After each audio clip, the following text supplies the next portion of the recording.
The Integrity Commission is a necessary agency to tackle corruption in Jamaica. So whenever Jamaicans hear the word Integrity Commission, the conversation usually goes one of two ways. For some people, it's the country's most important anti-corruption body.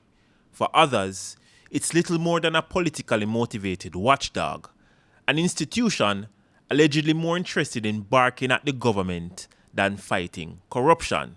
I don't know if something is wrong with the water in Parliament, why some people, the moment they get into Parliament, they say certain things and behave a certain way.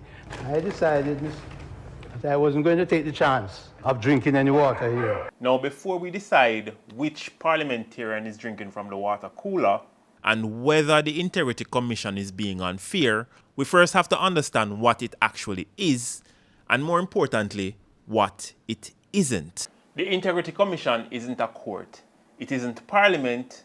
It isn't the police. And it's definitely not the government. It cannot arrest anyone, it cannot send anyone to prison, and it cannot remove ministers from office. It cannot seize assets, and it cannot decide whether someone is guilty.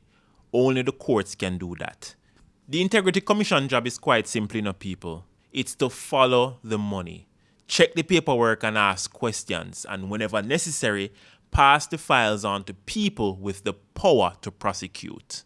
Simply put, forcing people who run the country to show their financial receipt every year. Another example would be if a public servant earned $10 million annually but somehow acquired a $50 million mansion, the country deserves to know where the money come from. And again, if you can't explain it, then refer the matter for prosecution.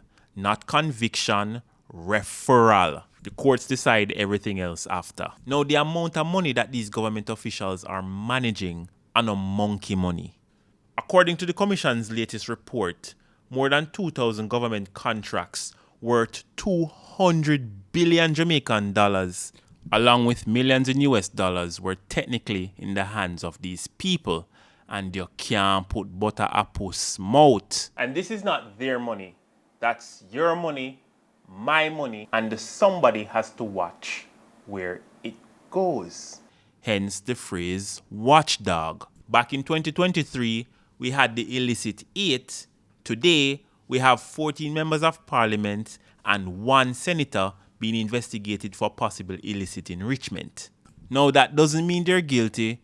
It just means that the commission is seeing more fairy godmothers. The commission also has concerns that litigation may increasingly be used not just to protect rights, but to slow down investigation and accountability itself. Let me just use this opportunity to indicate to colleagues here that I have every intention of protecting my reputation.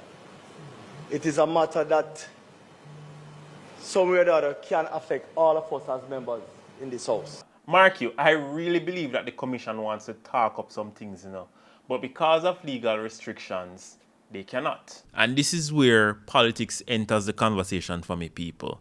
Because when the Integrity Commission investigates the opposition, it's accountability. When it investigates people running the country for allegedly dipping in the cookie jar, suddenly it's bias. Integrity Commission, does it still have credibility?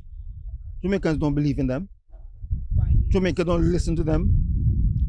Why do I say so? It is known that they are biased in whatever they are doing. They never see anything that is said by about the other party in the time at all. And suddenly it's politically motivated. There are some who strongly believe that the Integrity Commission's reporting is now being weaponized, has been weaponized politically.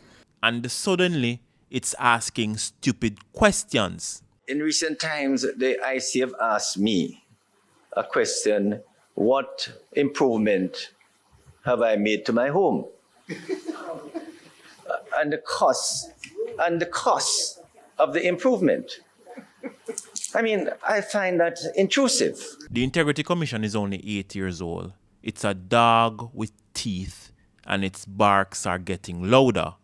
But people, a lot of people, want to give it a big stone. I believe there are changes that are necessary for it to become more effective.